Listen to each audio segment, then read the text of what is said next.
Bonjour à tous, Lauriane Rossi, responsable des programmes décideurs chez Terra Academia et auprès de l'Institut des hautes études pour la transformation écologique. Merci d'être nombreux avec nous ce matin. Bonjour à toutes et à tous. Donc, Denis Guibin, je suis le directeur scientifique de Terra Academia et le directeur de l'Institut des hautes études de la transformation écologique. Ravi d'être avec vous ce matin. Alors, peut-être pour commencer, quelques mots sur cet Institut des hautes études, l'IHETE, qui est à la fois une forme d'école de pensée, de think tank et aussi d'école de formation au sein de Terra Academia.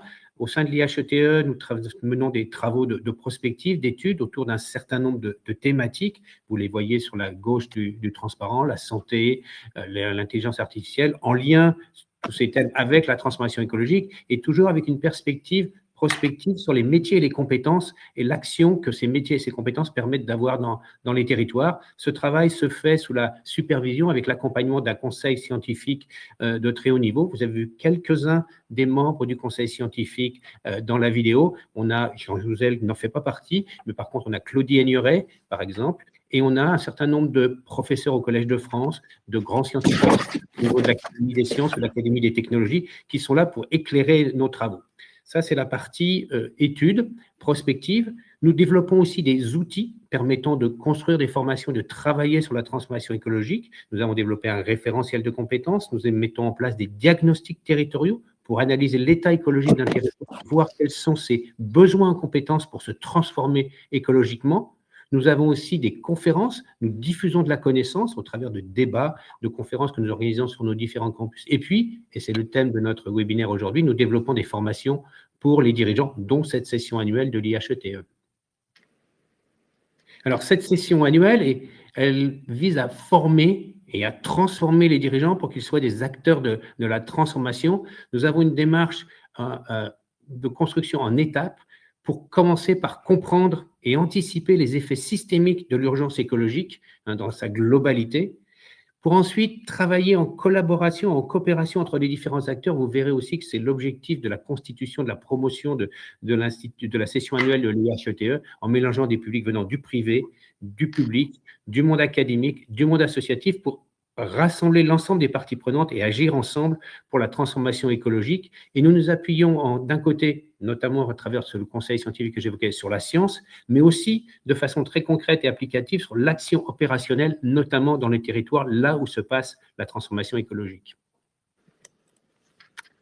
Cette formation, c'est une formation assez originale, unique même pour nous.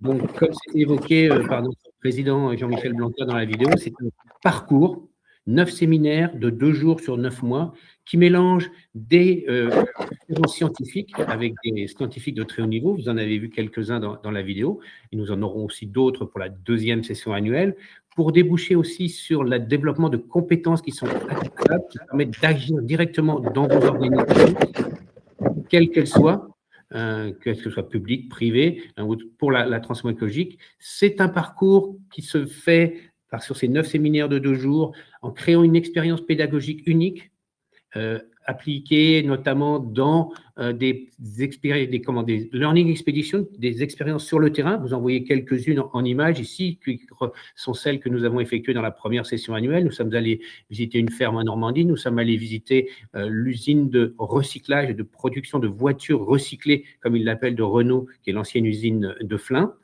À côté de ces conférences, à côté de ces visites pédagogiques, de ces visites terrain, il y a aussi un travail collectif de prospective qui est mené par équipe tout au long du parcours. C'est une forme de projet fil rouge, avec, on le disait, une promotion de dirigeants très diversifiés. Si nous prenons l'exemple, nous le verrons peut-être tout à l'heure en photo, de la promotion actuelle, nous avons des représentants de grands groupes, des représentants de plus petites entreprises, des représentants du monde associatif, des représentants du monde académique et des représentants du monde des médias. Tout ça sous la houlette, si j'ose dire, d'une marraine de promotion, qui pour cette première année est Claudie Aigneret. Ça nous fait aussi un petit clin d'œil avec ce qui est en train de se passer autour de l'espace. Alors, nous aurons un parrain pour la deuxième promotion, mais nous n'en dévoilons pas le nom tout de suite. Et puis, c'est une formation sélective, et nous y reviendrons aussi en fin de présentation. Nous avons un processus de sélection pour choisir les auditeurs qui rejoindront la deuxième session annuelle. Vous l'avez vu, le leitmotiv de la session annuelle, c'est comprendre, anticiper et agir. Et c'est bien l'ambition du parcours de ce programme de formation. Denis vient de vous l'indiquer. Donc, c'est un parcours de 9 séminaires sur 9 mois, à raison de 2 jours, les mercredis et jeudis. Et ce parcours de formation fait sens et n'est pas la simple juxtaposition de thématiques ou d'enjeux. Il est véritablement systémique et transversal et vise à vous permettre à la fois de comprendre les enjeux de la transformation écologique, comprendre les limites planétaires, l'urgence écologique, le socle scientifique, les interdépendances, les risques systémiques. C'est l'objet de la première étape, c'est-à-dire les 3 premiers séminaires qui posent le diagnostic et qui vous aideront à appréhender les contraintes, les risques, les limites pour vos organisations et au-delà, avec des intervenants de renom. Je pense à Marc-André Sellos, à Gilles Boeuf, à Maxime Blondeau, Arthur Keller, avec un premier séminaire qui se focalise sur les limites planétaires, un second qui appréhendera les interdépendances, les risques, la santé environnementale et puis la question de l'énergie qui est cruciale, notamment dans vos organisations et dans vos métiers. La deuxième étape, c'est la maîtrise des outils, les leviers, comment vous aider à piloter, à agir, à discerner à l'aide d'outils opérationnels. Donc, cette formation, encore une fois, elle se veut à la fois, comment dirais-je, elle vous permet d'avoir les clés de compréhension, mais elle est également très opérationnelle, avec une dimension applicative très forte pour vos métiers, vos organisations, à travers notamment la compréhension des nouveaux modèles économiques. Comment basculer vers des modèles d'économie circulaire, d'économie servicielle, d'économie collaborative, comment utiliser le numérique et l'intelligence artificielle au service de la transformation écologique, comment faire des accélérateurs dans vos métiers, dans vos organisations, et puis comment passer de la conformité à la stratégie, c'est-à-dire comment piloter et mesurer l'impact de vos actions dans un monde, on le sait, sous contrainte, sous tension, et évidemment exposé à de nombreux risques. Là aussi, des expériences immersives. On va en découvrir quelques-unes dans quelques instants. Je pense notamment à la visite de l'usine Refactory de Renault. Je pense à la visite de la salle de dispatching de RTE sur le sujet de l'énergie, ou encore la visite de la ferme Hectare qui utilise l'intelligence artificielle au service des activités agricoles, avec là aussi des experts reconnus dans leur domaine. Et puis la troisième étape, c'est l'action dans la complexité. Comment vous permettre de penser les risques pour mieux les appréhender, mieux les gérer, mieux les prévenir et renforcer la robustesse et la performance de vos organisations, vous sentir finalement mieux armé dans un monde extrêmement complexe d'un point de vue environnemental, avec un contexte aussi réglementaire de plus en plus mouvant, qui est difficile à appréhender. Donc, c'est bien l'objet de cette troisième étape, agir dans la complexité, avec 3 séminaires qui, là aussi, vous aideront à appréhender ces risques, à appréhender aussi les enjeux territoriaux. Nous nous déplaçons dans les territoires.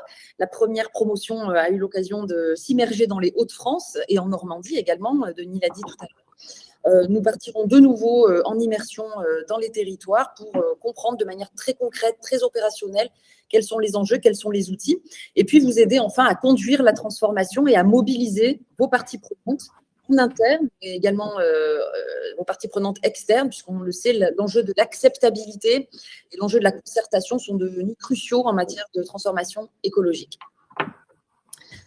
Les compétences que nous souhaitons activer au travers de cette formation, c'est évidemment vous donner du leadership pour, encore une fois, comprendre, anticiper, agir, pouvoir arbitrer, décider avec discernement et efficacité et vous permettre d'avoir une compréhension globale des enjeux et d'être mieux armé pour rendre votre organisation plus performante et vous rendre évidemment mieux armé dans vos métiers. Et l'enjeu, c'est bien celui-ci, c'est finalement de pouvoir décider et d'agir avec discernement et efficacité, encore une fois, dans un environnement de plus en plus complexe. L'expérience pédagogique de la session annuelle, elle est assez unique et très, très différenciante. Elle s'appuie évidemment sur une pédagogie active. Nous mettons un point d'honneur à avoir beaucoup d'échanges avec les auditeurs et puis une pédagogie qui, encore une fois, s'appuie à la fois sur des conférences de pointe avec des intervenants de renom et reconnus dans leur domaine, donc sur la science, mais également sur des visites immersives nous l'avons dit, dans les territoires, à l'étranger également. La première promotion partira à Bruxelles dans quelques jours. Et vous voyez à l'écran la ferme Gone Girls en Normandie, dans laquelle nous étions immergés lors du second séminaire. Vous voyez à l'écran également Audrey Bourlot, qui dirige la ferme Hectare, après avoir été conseillère agriculture du président de la République. Elle s'est lancée dans ce projet très innovant aux portes de Paris, en utilisant le numérique et l'intelligence artificielle au service des activités agricoles et de nos agriculteurs. Et puis, le décryptage de controverses. On le sait, les questions écologiques, environnementales font l'objet aujourd'hui de beaucoup de radicalité, beaucoup d'informations contraires, parfois en tout cas difficiles à décrypter, ce qui rend la décision extrêmement complexe et difficile à appréhender pour les décideurs, qu'ils soient publics ou privés. Et l'enjeu de cette session annuelle, c'est de vous donner les clés pour permettre de mieux comprendre et de décider évidemment en toute objectivité et avec discernement. Alors, Lauriane l'a un petit peu évoqué, vous revoyez ce parcours tel que nous l'avons suivi ou tel que nous sommes en train de le suivre avec la première promotion de la session annuelle de l'IHETE qui avait commencé en septembre dernier de lancement, c'est ce qui apparaît sous le petit 1. Nous sommes allés, Lauriane l'a évoqué, dans les Hauts-de-France. Nous avons visité notamment le plus grand centre de logistique installé dans les Hauts-de-France, qui s'appelle e-Valley, où là où vous avez, c'est assez impressionnant même si la photo ne le rend pas, l'ensemble des casiers où sont rangés les différents produits, tout cela étant manipulé par une ribambelle de robots qui se promènent dans l'usine. C'est assez impressionnant.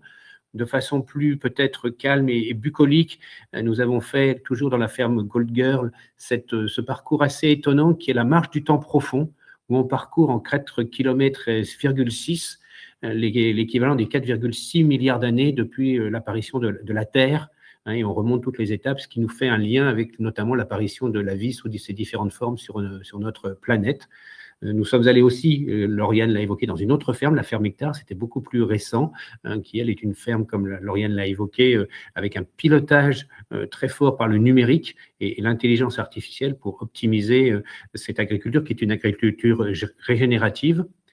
Nous sommes allés aussi dans les Hauts-de-France, notamment dans la ville de Los Angeles, qui est une ville qui, depuis 25 ans, sous l'impulsion d'un maire visionnaire, a développé vraiment tout un projet de rénovation et de reconstitution de la ville. C'est aux franges du bassin minier à côté de Lens, autour de la transition écologique, la transformation écologique. Ils ont notamment un centre d'études sur le bâtiment durable. C'est ce que nous sommes en train de visiter sur cette photo, même si ça n'apparaît pas totalement évident au premier coup d'œil. Et puis, c'est pas forcément dans l'ordre chronologique, mais nous sommes allés donc à Flins, dans cette usine de Refactory. C'est une des usines historiques de Renault, qui maintenant ne produit plus de véhicules neufs, mais selon ce que dit Renault, produit des véhicules d'occasion. C'est-à-dire c'est un endroit où en fait les véhicules sont remis en état. Alors ce sont des véhicules assez neufs, mais pour être revendus comme presque as good as new, comme on dit. C'est aussi un endroit où Renault reconstruit à partir de pièces récupérées sur différents moteurs et boîtes de vitesse, des boîtes de vitesse et des moteurs qui servent en échange standard. Juste un petit peu une illustration de ce qu'on fait en dehors de nos locaux. Dans nos locaux, on fait aussi, et on peut, Simon, passer au slide suivant, effectivement, voir un petit peu tous les intervenants que nous avons eus ou que nous allons avoir dans enfin pas tous, mais un certain nombre d'intervenants que nous avons eus dans cette session annuelle numéro 1, avec à la fois des scientifiques reconnus, comme par exemple Gilles Boeuf, qui a été président du Muséum national d'histoire naturelle, ou Marc-André Sellos, qui est un de ses collègues au Muséum d'histoire naturelle, Franck Chauvin, qui a été président du Haut Conseil pour la santé publique, notamment, et qui a été un des conseillers du président Macron pendant la crise du Covid, des acteurs comme François Gémen, bien connu également, qui est à la fois membre du GIEC et professeur à HEC. Tant que nous parlons du GIEC, nous avons eu aussi la chance d'avoir Jean Jouzel, ancien vice-président du GIEC, qui est venu décrypter, il était là en novembre, la dernière COP, la COP 30, qui s'était tenue au Brésil. Et puis nous avons des acteurs plus opérationnels et du monde économique, comme par exemple Sylvain Wasserman, le président de l'ADEME, ou Nathalie Layani, qui est Chief Sustainability Officer à la Caisse des dépôts. Également, du côté de l'industrie, on a parler un petit peu du spatial. Donc, outre Claudie Agnuret, qui est la marraine de promotion, nous avons eu le plaisir d'avoir Laurence Monnoyer-Smith, qui est la directrice du développement durable du CNES, et puis Audrey Bourrelot, que nous avons déjà évoqué, Maxime Blondeau, qui est venu apporter une vision cartographique du monde et de sa transformation et cosmographique absolument passionnante. Des acteurs là aussi à la croisée du monde académique et opérationnel comme Pierre-Emmanuel Saint-Esprit, qui est à la fois directeur exécutif de la chaire économie circulaire à l'ESSEC, mais qui est aussi un praticien dans son entreprise manutant de l'économie circulaire. Et puis, on a cherché aussi, et c'est une des marques importantes de ce parcours, à prendre régulièrement un petit peu un pas de côté pour s'écarter un petit peu de la vision très concrète, opérationnelle ou scientifique des enjeux de la transformation écologique, pour la prendre sous un angle un petit peu plus philosophique. On a mis en place ce qu'on appelle le café philo, qui se tient à chacun de nos séminaires, où on essaie de regarder les enjeux de la transformation écologique avec un œil un petit peu différent. C'est ce que nous ont apporté Diana Filipova d'un côté ou Christine Balaguet de l'autre sur les enjeux d'une innovation responsable. Et tout ça s'adresse pour cette première promotion, à un groupe très diversifié. On l'a dit, vous les avez tous ici, je ne vais pas vous les présenter un par un, mais on a à la fois des personnes qui viennent de grands groupes, notamment Veolia, EDF, Manpower, ADO. ADO, c'est la maison mère de Leroy Merlin. Et puis des gens qui viennent de plus petites structures, notamment comme Edmond Schaff, qui est responsable ISR, donc dans un fonds financier qui est d'un fonds d'investissement socialement responsable. Et puis, en dehors du monde économique au sens strict le plus direct, on a des représentants des collectivités territoriales avec le DGS de la ville de Troyes.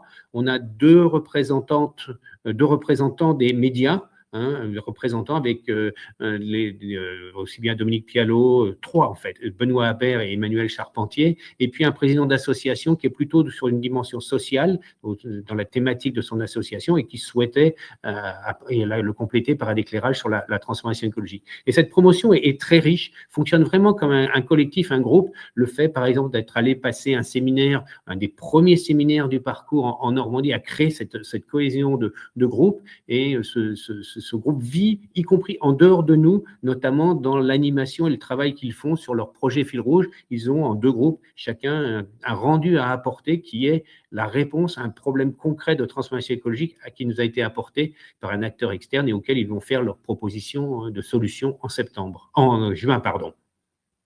Et puis, je vous l'ai déjà dit, nous avons le grand privilège d'avoir une personne absolument remarquable dans la personne de Claudie Agnuret comme marraine de la promotion. La marraine de promotion, ce n'est pas simplement une photo sur la brochure, c'est quelqu'un qui apporte au début, au milieu, et puis elle sera là aussi à la fin du parcours, un éclairage, une vision. Et la vision de Claudie Agnuret, à la fois comme scientifique, astronaute, est assez extraordinaire parce qu'elle fait un parallèle extrêmement important et intéressant entre ce qui se passe dans l'espace et y compris dans la gestion des ressources, la solidarité d'un équipage, la vision qu'on a aussi de la Terre et de sa fragilité vue de l'espace. Et j'espère que vous avez tous vu les magnifiques photos que la NASA vient de publier avec les 4 astronautes qui sont allés passer derrière la Lune et qui montrent aussi cette fragilité. Donc Claudie nous a apporté cet élément reliant ce qu'on voit de l'espace, les contraintes qu'il y a dans l'espace, à ce que sont en train de devenir les contraintes, la nécessité de solidarité, la nécessité de sobriété dans l'utilisation de nos ressources sur notre planète Terre. Alors, la session annuelle de l'IHETE, vous l'avez vu, c'est un programme de formation de haut niveau, mais en même temps très opérationnel. C'est aussi une formation clé en main dans laquelle nous mettons un point d'honneur à être très attentifs aux besoins de chacun de nos auditeurs. Évidemment, un programme détaillé de chaque séminaire transmis très en amont, la mise à disposition des contenus des experts qui interviennent devant les auditeurs. Des déplacements, des repas qui sont évidemment gérés par nos équipes pédagogiques. C'est-à-dire qu'à partir du moment où nos auditeurs nous rejoignent sur les 2 jours de séminaire mensuels, évidemment, nous prenons en charge l'ensemble des déplacements et des aspects logistiques. Et puis, être auditeur de l'IHETE et de la session annuelle, c'est rejoindre une communauté d'auditeurs qui vit à travers non seulement une boucle WhatsApp dans laquelle nos auditeurs et les équipes de l'IHETE partagent de l'information, partagent des bonnes pratiques, des interrogations aussi parfois. C'est aussi des événements que nous organisons. Bref, Être auditeur de l'IHETE de la session annuelle, c'est véritablement rejoindre une communauté d'acteurs engagés, que l'on travaille dans le secteur public ou le secteur privé ou le secteur associatif, des acteurs engagés en faveur de la transformation écologique. Cette session annuelle, elle fait l'objet également, c'est important de le souligner, d'un certificat nominatif délivré par Terra Academia et l'IHETE. Je rappelle que Terra Academia est labellisé Calliope et que nous sommes également lauréats France 2030 et que nous pilotons un projet territoire ville durable à ce titre-là. Voilà, donc à l'issue de la formation, une certification est délivrée à chaque dirigeant. C'est une formation de qualité, nous l'avons souligné, c'est une formation de 18 jours, 2 jours par mois pendant 9 mois, avec des formats immersifs, des experts reconnus. Et nous avons un modèle économique qui permet justement de préserver ce parcours de haut niveau qui est à la fois inclusif et puis qui comprend, Denis vous l'a indiqué, des profils que nous souhaitons diversifier, c'est-à-dire une promotion équilibrée entre personnes venant du public, du privé. Et nous avons une grille tarifaire qui justement s'adapte aux différentes organisations. Vous avez les tarifs à l'écran, évidemment des tarifs qui sont adaptés à la fois aux associations, au secteur public et académique, aux PME, aux ETI et puis ETI et grands groupes. Les candidatures sont désormais ouvertes. Nous avons eu de nombreuses personnes, de nombreux acteurs qui ont d'ores et déjà manifesté leur intérêt pour ce programme de formation via LinkedIn notamment. Désormais, les candidatures sont ouvertes. Alors, comment cela se passe? Eh bien, les personnes intéressées sont invitées à nous adresser un CV et une lettre ou un courriel en tout cas de motivation par mail. Vous avez l'adresse de Simon qui s'affiche à l'écran, mais nous sommes à votre disposition évidemment pour vous renvoyer ces éléments.